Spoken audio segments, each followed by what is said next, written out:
വിവിധ ആവശ്യങ്ങൾ ഉന്നയിച്ചുകൊണ്ട് കേരള NGO അസോസിയേഷൻ കണ്ണൂർ ജില്ലാ കമ്മിറ്റിയുടെ ആഭിമുഖ്യത്തിൽ സമരാഗ്നി പ്രതിഷേധ ധർണ സംഘടിപ്പിച്ചു. KPCC മെമ്പർ ചന്ദ്രൻ തില്ലങ്കേരി ഉദ്ഘാടനം ചെയ്തു.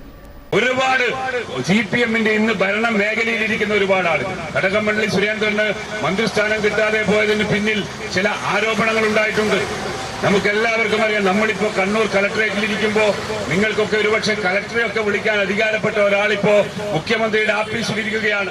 സ്വന്തം പാർട്ടിയിലെ അനുചരന്മാരായിട്ടുള്ള ആളുകളുടെ ഭാര്യമാരെ ജീവിക്കാൻ അനുവദിക്കാത്തതിന്റെ പേരിൽ, സഹോദരിമാരെ ജീവിക്കാൻ അനുവദിക്കാത്തതിന്റെ പേരിൽ അവർ നൽകിയ പരാതിയുടെ അടിസ്ഥാനത്തിൽ പാർട്ടിയിൽ നിന്ന് പുറത്താക്കപ്പെട്ട് കുറച്ചുകാലം മാറി നിൽക്കുകയും പിന്നീട് അദ്ദേഹത്തിന്റെ എല്ലാ ആനുകൂല്യങ്ങളും നൽകി തിരിച്ചെടുക്കുകയും ചെയ്ത പിണറായി വിജയന്റെ വിശ്വസ്തനായി അവിടുത്തെ ആഫീസിലിരിക്കുന്ന മഹാമാന്യൻ ഒരു വലിയ സ്ത്രീ പീഡകനാണ് എന്ന് നാട്ടിലെല്ലാവർക്കും അറിയാം.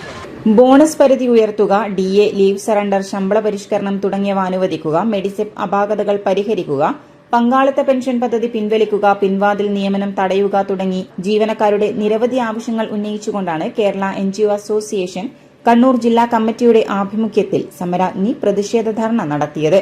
ധർണയിൽ ജില്ലാ പ്രസിഡന്റ് KV മഹേഷ് അധ്യക്ഷത വഹിച്ചു. ജില്ലാ ജോയിന്റ് സെക്രട്ടറി P പ്രദീപൻ സ്വാഗതം പറഞ്ഞു. സംസ്ഥാന സെക്രട്ടേറിയറ്റ് അംഗങ്ങളായ ജോയ് ഫ്രാൻസിസ്, KV അബ്ദുൾ റഷീദ്, സംസ്ഥാന കമ്മിറ്റി അംഗം K Aseeb, VR Sudheer, EP Abdulla തുടങ്ങിയവർ സംസാരിച്ചു. City news Kannur.